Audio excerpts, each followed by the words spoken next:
Beautiful people, I am so happy that this fight got rescheduled. The Towering Inferno, the reigning defending 154-pound champion of the world, Sebastian Fundora, the man with the most badass name in boxing, going up against simply a legend, Keith one-time Thurman. What an unbelievable fight this is about to be.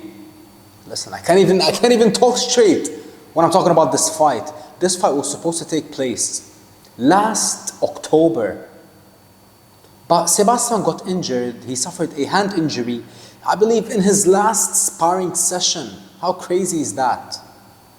And I was so worried that they might not reschedule this fight. But we are here now. After a few months, the fight gets announced and it's going down on March 28th. Listen, I always say this when I talk about Sebastian Fundora. Imagine this. Imagine signing a contract to fight someone who's 28 years old, young killer in his prime, who's 6'7", who got deadly power in both hands, who got a great chin, who got the heart of an absolute lion. That is the type of problem that you're dealing with when you're fighting someone like Sebastian Fundora. Someone with knockout power in both hands, great chin, non-stop pressure, volume, stamina. I mean, listen, may God be with anyone who fights Sebastian Fundora. But for the first time in Sebastian's career, he will be fighting a legend. An absolute legend in Keith one-time Thurman. Listen, I mean, I always give Sebastian Fundora all the credit and all the props, and I keep talking about Fundora, but let me tell you a bit about Keith Thurman. Keith Thurman is the closest fighter to being undefeated without actually being undefeated. Only one loss on his record to one of the greatest ever, Manny Pacquiao, in a highly contested close fight. The fight could have gone either way. I mean, listen, I thought that Manny probably won the fight, but if they would have announced Keith as the winner, I definitely wouldn't have said that that was a robbery. And Keith Thurman, my God. I mean, even though at the elite level, he didn't really knocked out anyone, he hasn't really knocked out anyone, but I am telling you right now, beautiful people, if you don't think that Keith Thurman can knock out Sebastian Fundora, then you don't know what you're watching. No question, Keith Thurman can knock out Sebastian Fundora, even though Sebastian is taller, stronger, younger, hungrier. I mean, the list goes on and on and on.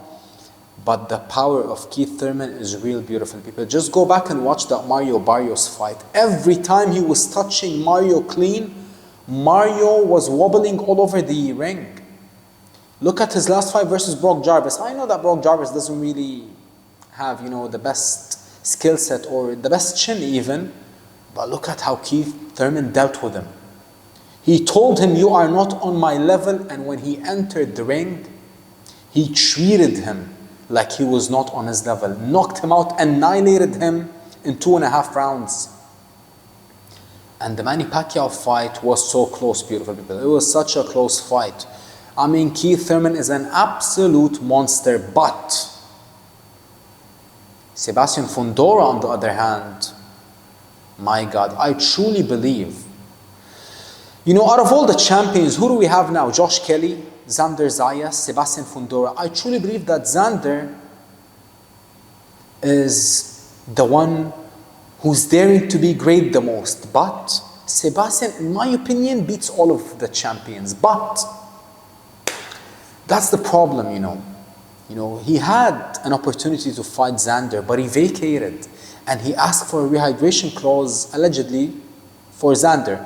Now, I'm sure that wasn't Sebastian's decision. That was his manager's decision, Samson Lukowitz. But getting back to this unbelievable fight. Listen, beautiful people, this is a 50-50 matchup. Yes, the first moment this fight got announced, I was like, you know what? Sebastian is about to knock out Keith Thurman. I mean, this is a straightforward night for Sebastian. But as this fight, is getting closer, and as I start to watch more tape on Keith Thurman, I am starting to appreciate how complete he is. The footwork, the angles, the power, the speed, the chin, the heart, the stamina. I mean, Keith Thurman, I don't know. I mean, without the injuries that he suffered, I don't know who could have beat him in his prime. I mean, him and Crawford, yes, of course, Crawford is the greatest. No question. But listen, I believe that Keith would have gave Bud a better fight than what Errol Spence did. Thurman is unbelievable, truly, and still at 37 years old. Never mind in his prime. But his prime, we didn't really see his prime because he got injured in his prime years. In his late 20s, he barely fought. In his early to mid 30s, he barely fought. That's the problem. You're talking about someone who fought like 3 or 4 times in the last 8 years, which is absolutely insane. But the last thing that goes is the power, beautiful people. While on the other hand, Sebastian is building and building and building. Look at the first fight versus Tim Tszyu. Everyone said, the only reason why you beat Tim was because Tim got cut. What happens in the second fight? Drops him early in the first round, in the first minute of the fight. Destroyed him, made him quit, annihilated him. Ended his career, ended Tim Tszyu's career. And listen, Sebastian also isn't the most active fighter. I mean, his last 3 fights, Tim Tszyu, Cordell Booker, and Tim Tszyu. You're talking about, 3 fights in 2 years. Now, next month, he will be fighting Keith Thurman. So you're talking about 4 fights in 2 years, which is still not that much. You're averaging 2 fights a year.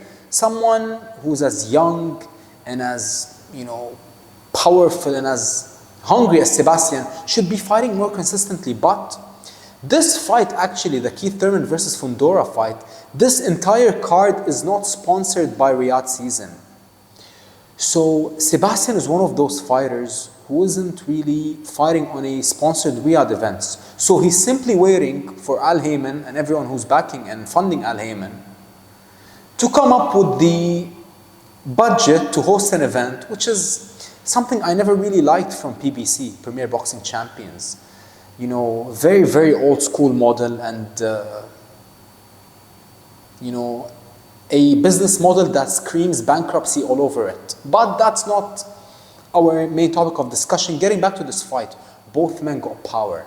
Both men got chins. Both men got everything it takes to win this fight. But, how crazy, how ridiculous is the height difference? Thurman 5'7", or like 5'8", I don't know. And Sebastian is nearly 6'7". I mean, listen, Sebastian can be hit. You have 2 versions of Sebastian Fundora. You have the aggressive, pressure, uppercuts, punches and bunches. That is the best Sebastian Fundora, the inside fighter. Whenever Sebastian starts to box on the outside, the way that he did versus Tim Tszyu in the first fight, I don't like that style from Sebastian. Even though he's tall with the reach, but he's not the best at fighting from the outside. I mean, he leaves his chin in the air. At least when he's on the inside, he's more compact. So he's more able to absorb power shots is because he's bracing for impact. But when he's just flicking the jab on the outside, I mean, he's asking to get knocked out. So let me give you my prediction, beautiful people. Early prediction. If Sebastian decides to keep the fight on the outside and not throw power shots and not make Keith respect him and just pepper him with shots, I believe that Keith Thurman will knock him out or at least win by decision. I mean, Sebastian, of course, he could win by decision also. But if Sebastian Fundora, the real Sebastian Fundora, shows up, the inside fighter who mixes things up, fights on the outside and on the inside, but when he's on the outside, he's throwing with bad intentions, When Fundora fought Tim Tszyu in the first fight, he wasn't really putting any power behind his punches. It's like he was just trying to score. So I didn't really get that from Sebastian. Of course, Sebastian should fight on the outside in some spots, but he should put power on his punches, just like he did in his last fight. He dropped Tim Tszyu early in the first round from the outside, but because he was throwing power shots on the outside. And that is the best version of Sebastian Fundora. The version that throws power shots on the outside and on the inside. Not the version that just tries to score points and win rounds. And if the best version of Fundora shows up, I love Keith Thurman. You know, hearing the man talk in the press conference, in their last press conference that took place a couple of days ago, just makes you even appreciate him even more. I mean, nobody talks like Keith. Nobody promotes like Keith. Keith, please join me. I have some opportunities for you in marketing. I mean, listen, the man is an absolute phenomenal marketer. The way that he talks, the way that he, I mean, listen, I love everything about Keith Thurman. I mean, I can't make it more obvious, but I believe if the best Sebastian shows up, Keith Thurman might be in some deep, deep trouble, guys. But that doesn't mean that he can't win the fight. But all I'm saying is this. Out of all the fights that have already taken place this year and that will take place, later on the year, I don't think I have ever been more excited for a matchup like this one for I don't know how long in the 154-pound division. I mean, two deadly punchers, two dreamers stepping in, MGM Grand, Las Vegas, bring on the war.